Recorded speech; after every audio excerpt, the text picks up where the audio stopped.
Hello and welcome to Tuesday's edition of Channel Sport This Morning. I'm Taya Salat. Good morning and welcome. I'm Cecilia Amagwe. We get started with the Queen's Baton Valley in Lagos. Of course, the tour is going to continue today and so many activities lined up for it. And for those involved in the planning and ceremonies, of course, they said preparations for the Commonwealth Games starts now. Yeah, I mean, it starts now, and obviously the Baton tour continues today.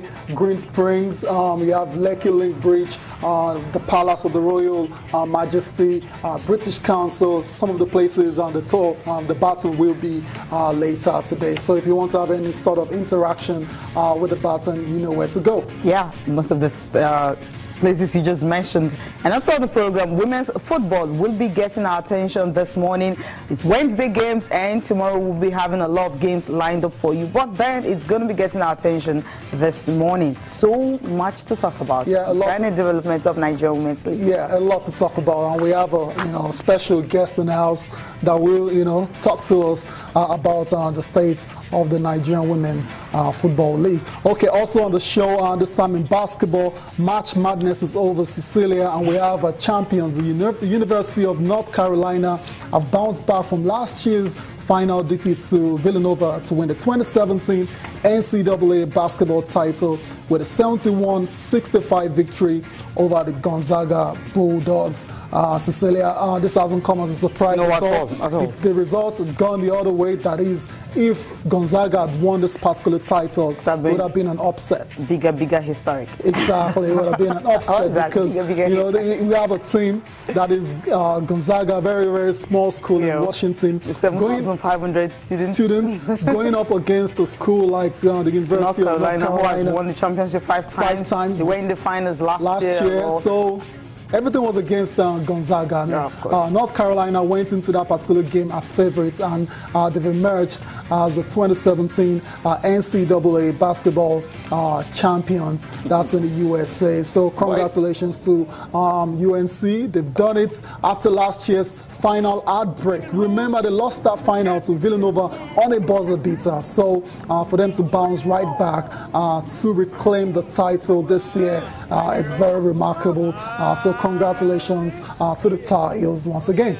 Yeah, I mean, if you take a look at what the fans actually celebrate, maybe we'll see the other visuals. This was, the day before the championship, where the fans were actually talking what they were expecting, and they actually got the expectation right, because last night we were all celebrating and all that, but it wasn't so easy for North Carolina at all. You felt, okay, the scoreline was a bit close, but it was actually a game that was really difficult for them, because Gonzalo said, okay, they need Gonzaga. They were really ready to go all out, especially the way they started the celebrations and all that. I mean, the fans getting on court and they just couldn't contain this, because last year was really heartbreaking for them, and this year meeting an opponent that haven't really been here, haven't really been here before. So I think it was actually a good one for them. Yeah, awesome stuff. I mean, that's why they're celebrating that way. Remember, it's the 6th title. That's the 6th title in UNC's program, and I mean, going into 2018, it's safe to say you can start, choosing your favorites already, and UNC surely will be one of those teams. And this is. Sorry? Yeah, I'm saying where most of the basketball teams will want to go and just pick some players. Yeah, I mean, that's bound to happen as well. If you check what happened in the last 2 minutes, where the score was tied at 65-65, then if not for that big defensive stop from North Carolina, I think they would have just slipped. But then they know they're champions, and they have the experience, and they had to go all out, and they got it. Yeah, and they've got it done now. So congratulations to North Carolina once again, and that's the confirmation of the result, 65-71 in favor of UNC. So that's it now. March Madness is over until next year, when it comes around again, and we'll see who's likely to be the champion next year. I mean, you have the likes of Duke, you have the likes of UCLA as well too.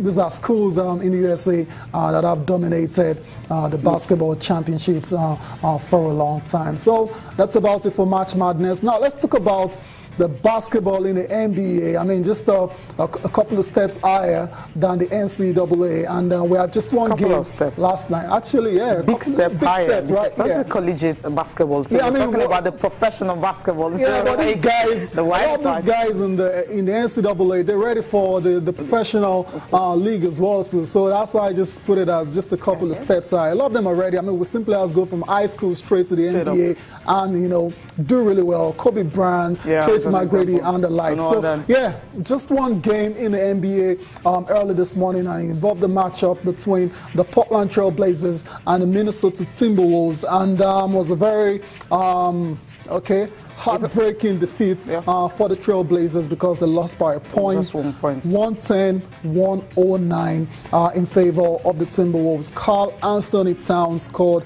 34 points and grabbed 12 rebounds in that victory for Minnesota. And for the Portland Trail Blazers, and that's the end of the 6-game winning streak. And Cecilia, remember, they've been on a great run of form.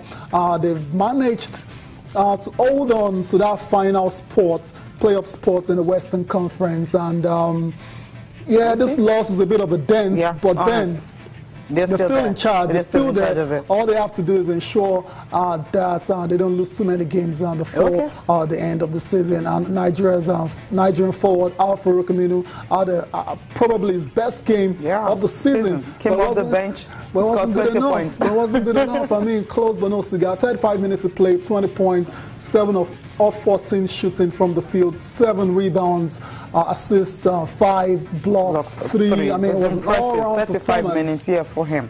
But then they lost by just 1 point. They didn't get That's the win. Painful. Yeah, very painful. Yeah, but I mean, as it is right now, that's the way it is. They're still there. 8 spots. Denver Nuggets, you know, very close behind them. And so, as long as they don't lose too many games in the remaining few matches of the season, I think it's going to be. They'll hold on to it, and it's going to be a first-round matchup between the Golden State Warriors and the Portland Trail Blazers. Not a good one. Playoffs, not a good one. Yeah.